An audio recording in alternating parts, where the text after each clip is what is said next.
Electoral bond എന്ന ഒരൊറ്റപ്പെട്ട വിഷയമായിട്ടല്ല ഞാൻ ഇതിനെ കാണുന്നത്. ഞാൻ കാണുന്നത് എന്താ വെച്ചാൽ ഭരണരംഗത്ത് പ്രധാനപ്പെട്ട വിഷയങ്ങൾ, ഒന്ന് വർഗീയത ഒരു വിഷയമാവുന്നു, മറ്റൊന്ന് ഈ അഴിമതി. ഇത് അടിസ്ഥാനപരമായിട്ട് ഇലക്ട്രൽ ബോണ്ട് എന്ന് പറഞ്ഞാൽ അഴിമതി അങ്ങോട്ട് സ്ഥാപിതവൽക്കരിക്കുക, നിയമപരമാക്കുക. പിന്നെ മൂന്നാമതൊരു വിഷയം ഫെഡറലിസം. ഞാൻ കാണുന്നത് ഇപ്പോൾ വർഗീയതയുമായി ബന്ധപ്പെട്ടാണെങ്കിൽ ബിൽക്കീസ് ബാനു കേസ്, ബിൽക്കീസ് ബാനുവിന് ഈ നീതി ലഭിക്കാനായി എങ്ങനെയാണ് നീതി പൂർണ്ണമായും നീതി ലഭിച്ചു എന്ന് പറയാൻ പറ്റില്ല.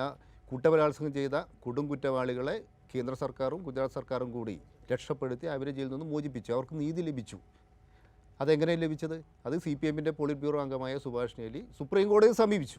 അവരായിരുന്നു ആദ്യ ഹർജിക്കാർ. രണ്ടാമത്തെ വിഷയം അഴിമതി. ഇതേപോലെ തന്നെ ഈ ഒരു ഇലക്ട്രൽ ബോണ്ടിനെതിരെ CPI എന്ന പാർട്ടി സുപ്രീം കോടതിയെ സമീപിച്ചു. അതിനകത്താണ് ഒരു അനുകൂലമായ വിധി ഉണ്ടായത്. ഇനി മറ്റൊരു പ്രധാനപ്പെട്ട വിഷയം, രാജ്യം നേരിടുന്ന ഒരു മൂന്നാമത്തെ പ്രധാനപ്പെട്ട വിഷയം ഫെഡറലിസം തകർക്കപ്പെടുന്നു. കേരള സംസ്ഥാന സർക്കാരിൻ്റെ ഒരു പ്രധാനപ്പെട്ട ഹർജി സുപ്രീം കോടതിയുടെ പരിഗണനയിലാണ്. അതുമായി ബന്ധപ്പെട്ട ചർച്ചകൾ നടന്നു, വീണ്ടും വരുന്നു. അതിനകത്ത് എന്ത് നിലപാടെടുക്കുമെന്ന് കാത്തിരുന്ന് കാണാം. ഞാൻ പറഞ്ഞതെന്ന് വെച്ചാൽ ഗവർണർക്കെതിരായ ഹർജി. മറ്റൊന്നുകൂടിയുണ്ട് രാജേന്ദ്രൻ. ഇപ്പോൾ ദില്ലിയിൽ അനധികൃതമായി കെട്ടിടങ്ങൾ പൊളിക്കുന്ന ഘട്ടത്തിൽ CPM പോളിറ്റ് ബ്യൂറോ അംഗം ബൃന്ദ കാരാട്ട് ഇടപെട്ടു. അതുപോലെ യൂസഫ് തരിഗാമി അടക്കമുള്ള ആളുകൾ കശ്മീരിൽ വീട്ടുതടങ്കലായ ഘട്ടത്തിൽ അന്ന് നിയമപരമായി പോരാടി ശ്രീനഗറിലേക്ക് പോയ സീതാറാം യെച്ചൂരിയുടെ നിയമ പോരാട്ടത്തിന്റെ ഒരു പുതിയ ഘട്ടത്തെ കൂടിയാണ് തമിഴ്നാട്ടിലെ പാർലമെന്റുകളിൽ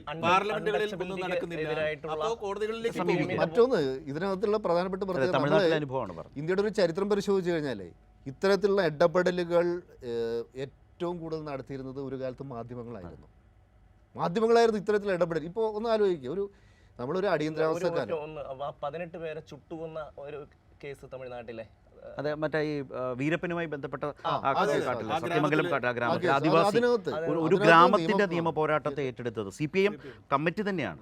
അല്ല, അന്നത്തെ കാലത്ത് നിന്ന് ഇന്നത്തെ കാലത്തിൽ വ്യത്യാസം. അന്നൊക്കെ ഈ മാധ്യമങ്ങളുടെ എല്ലാം തന്നെ പിന്തുണ ഉണ്ടായിരുന്നു. ആ വിഷയത്തിലെല്ലാം തന്നെ മാധ്യമങ്ങൾ കുറേ കൂടി ഇടപെടുന്നൊരു കാലം ഉണ്ടായിരുന്നു.